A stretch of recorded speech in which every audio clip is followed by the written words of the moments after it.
Assalamualaikum warahmatullahi wabarakatuh.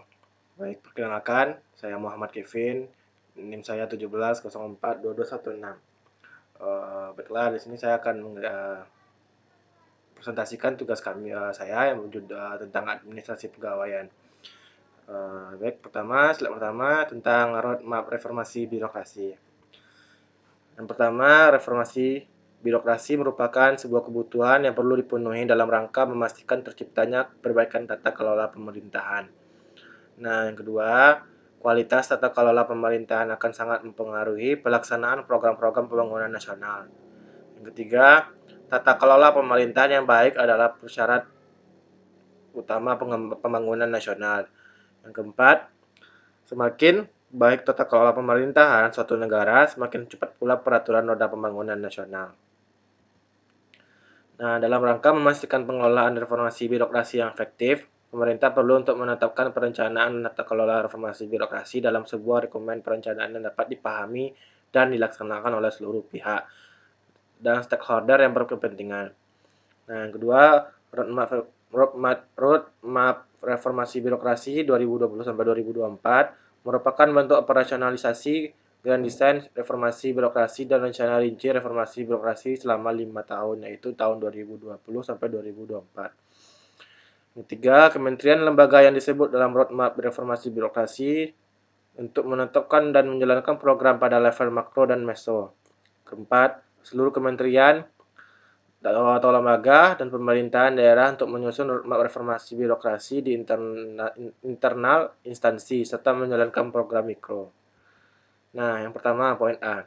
Saat ini reformasi birokrasi telah masuk kepada periode ketiga atau terakhir dari Grand Design Reformasi Birokrasi Nasional. Pada tahap akhir ini, reformasi birokrasi ini merupakan menghasilkan karakter birokrasi yang berkelas dunia. Nah, yang kedua, periodisasi. Perjalanan reformasi birokrasi di Indonesia tidak terlepas dari pengaruh perkembangan paradigma tentang ilmu administrasi dan tata kelola pemerintahan yang berkembang di dunia. Nah, yang ketiga, upaya perbaikan tata kelola pemerintahan dilakukan dengan mencari paradigma terbaik yang dapat dipraktikkan di lapangan. Yang terakhir, Indonesia mengarah pada praktik paradigma New Public atau manajemen yang ditunjukkan dengan upaya menciptakan efektivitas, efisiensi, dan pemerintahan yang berorientasi pada hasil serta New Public Service atau governance yang ditunjukkan dengan keterlibatan aktor lain di luar pemerintah dalam kedudukan yang sama. Nah, lanjut, reformasi birokrasi. Nah, roadmap ini disusun untuk membantu menjabarkan visi misi dan rencana pembangunan jangka menengah nasional. Presiden dan Wakil Presiden terpilih tentang reformasi birokrasi, melanjutkan dan Grand Design dan Roadmap Reformasi Birokrasi 2015-2019, sehingga dapat menjadi acuan bagi kementerian, lembaga, pemerintah, daerah melaksanakan reformasi pada masing-masing kementerian atau lembaga pemerintah daerah. Sebagaimana diketahui bahwa dalam roadmap yang tahun kemarin 2019 sampai tahun sekarang 2019 sampai 2024, reformasi birokrasi menjadi program pengangsuran bagi seluruh kementerian atau lembaga pemerintah daerah. Lanjut, tentang roadmap reformasi birokrasi. Pertama, tentang percepatan reformasi birokrasi diharapkan pada tantangan luas wilayah Indonesia. Banyaknya unit kerja dan beragamnya jenis pelayanan. Untuk itu, dibutuhkan strategi percepatan reformasi birokrasi yang masif dan memiliki dampak yang langsung dapat dirasakan oleh masyarakat. Nah, zona integritas atau ZI adalah strategi percepatan reformasi birokrasi melalui pembangunan unit kerja, pelayanan percontohan, atau role model yang bebas dari korupsi, yang disebut dengan WBK atau WBBM. Lanjut, tentang roadmap reformasi birokrasi. Saat ini, reformasi birokrasi telah masuk kepada periode ketiga atau terakhir dari Grand Design Reformasi Birokrasi Nasional. Pada tahap akhir ini, reformasi birokrasi diharapkan menghasilkan karakter birokrasi yang berkelas dunia, yang dicirikan dengan beberapa hal, yaitu pelayanan publik yang semakin berkualitas dan tata kelola yang semakin efektif dan efisien. Roadmap birokrasi reformasi. Nah, perjalanannya. Priorisasi perjalanan reformasi birokrasi Indonesia tidak terlepas dari pengaruh perkembangan paradigma ilmu administrasi dan tata kelola pemerintahan yang berkembang di dunia. Nah, secara umum, Indonesia mengarah pada praktik paradigma New Public Management yang ditunjukkan dengan upaya menciptakan efektivitas, efisiensi, dan pemerintahan yang berorientasi pada hasil serta public service atau yang singkat dengan governance, yang ditunjukkan dengan keterlibatan aktor lain di luar pemerintah dalam kedudukan yang sama. Nah, selanjutnya, upaya yang perbaikannya tata kelola pemerintahan dilakukan dengan mencari paradigma yang terbaik dapat dipraktikkan di lapangan. Reformasi birokrasi juga mendorong setiap kementerian atau lembaga pemerintah daerah agar bermanfaat keberadaannya dapat dirasakan langsung oleh masyarakat. Lanjut, tentang area reformasi birokrasi dan filosofi di balik desain reformasi birokrasi tersebut dapat dievaluasi melalui umpan balik hasil pelaksanaan reformasi birokrasi itu sendiri. Reformasi birokrasi manajemen SDM aparatur sipil negara. Nah, tentang reformasi birokrasi manajemen SDM aparatur sipil negara. Implementasi perubahan pada area manajemen sumber daya manusia merupakan salah satu upaya yang dilakukan oleh kementerian, lembaga, dan pemerintah daerah untuk memperbaiki kualitas pelayanan kepada masyarakat. Nah, dalam roadmap ini dijelaskan bahwa area perubahan manajemen SDM aparatur menjadi prioritas pemerintah, mengingat bahwa perilaku pegawai negeri sipil sebagai aparatur sangat erat kaitannya dengan penerapan sistem manajemen SDM yang efektif. Baik, lanjutnya tentang reformasi birokrasi manajemen SDM aparatur sipil negara. 45% sistem manajemen SDM mulai perencanaan pegawai, pengadaan sampai dengan pemberhentian harus ditetapkan dengan baik. Jika tidak, maka akan menghasilkan SDM yang tidak kompeten. Pegawai negeri yang tidak kompeten mempengaruhi kualitas penyelenggaraan pemerintah dan pelayanan. Nah, perubahan dalam pengelolaan SDM harus selalu dilakukan untuk memperoleh sistem manajemen SDM yang mampu menghasilkan pegawai negeri yang profesional. Nah, isu strategis dalam manajemen SDM, aparatur yang menjadi prioritas pemerintah dalam periode 2012-2019 kemarin, penyelesaiannya dan peraturan pelaksanaan UU tentang ASN, akselerasi implementasi UU ASN secara konsisten, penetapan formasi CPNS atau CASN secara ketat, sistem rekrutmen berbasis kompetensi, penyempurnaan sistem diklat yang mendukung kinerja. Nah, sistem promosi terbuka dan penempatan dalam jabatan berbasis kompetensi ini.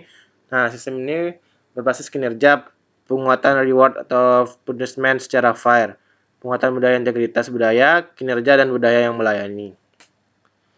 Lanjut. Hasil yang diharapkan oleh pemerintah melalui serangkaian perubahan di bidang manajemen SDM aparatur adalah meningkatnya kemampuan unit yang mengelola SDM ASN untuk mewujudkan SDM aparatur yang kompeten dan kompetitif. Meningkatnya kepatuhan instansi yang menerapkan manajemen SDM aparatur yang berbasis merit. Meningkatnya jumlah instansi yang mampu menerapkan manajemen kinerja individu dan mengidentifikasi dan meningkatkan kompetensi SDM aparatur. Meningkatkan jumlah instansi untuk membentuk talent pool atau kelompok suksesi untuk pengembangan karir pegawai di lingkungannya. Meningkatkan jumlah instansi yang mampu mewujudkan sistem informasi manajemen SDM yang terintegrasi di lingkungannya. Meningkatkan penerapan sistem pengembangan kepemimpinan untuk perubahan. Reformasi birokrasi manajemen SDM ASN. Namun, ada beberapa konsep yang perlu dimasukkan dalam rencana perubahan tersebut, yaitu berkaitan dengan aspek kesejahteraan pegawai dan aspek hubungan antara pimpinan dan bawahan. Jika kedua aspek ini juga menjadi prioritas secara rencana perubahan manajemen SDM aparatur, diharapkan lebih memicu aparatur sipil negara untuk bekerja lebih baik lagi dalam berkontribusi bagi kemajuan bangsa. Nah, reformasi birokrasi manajemen SDM atau ASN. Nah, dalam konteks reformasi birokrasi, manajemen sumber daya manusia bukan hanya dipandang sebagai salah satu upaya komponen reformasi, tetapi merupakan bagian dari perubahan besar pemerintahan. Untuk mewujudkan birokrasi pemerintahan yang aktif, maka diperlukan suatu langkah, upaya dan perlakuan yang optimal, menggunakan prinsip-prinsip tata kelola pemerintahan yang baik terhadap sumber daya manusia aparatur. Dengan memandang manajemen sumber daya manusia sebagai bagian dari komponen reformasi, maka reformasi manajemen sumber daya manusia menjadi komponen yang sama diperlukan untuk reformasi. Nah, sejak reformasi birokrasi digulirkan, pemerintah telah menerapkan sejumlah langkah untuk menjadikan manajemen pegawai negeri sipil di Indonesia menjadi lebih baik. Upaya ini merupakan bagian dari program reformasi birokrasi khususnya pada area perubahan manajemen SDM aparatur, sebagaimana tertera dalam roadmap reformasi 2015-2019.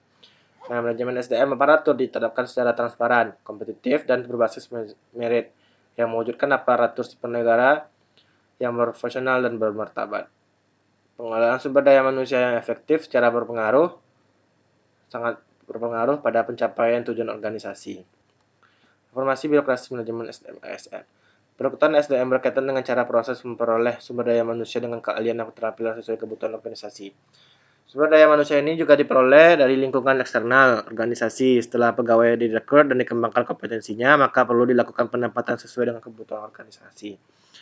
Nah, roadmap reformasi birokrasi menggunakan istilah manajemen SDM daripada manajemen kepegawaian. Rencana perubahan manajemen SDM akan dilakukan memiliki tujuan strategik, yaitu untuk menciptakan birokrasi kelas dunia.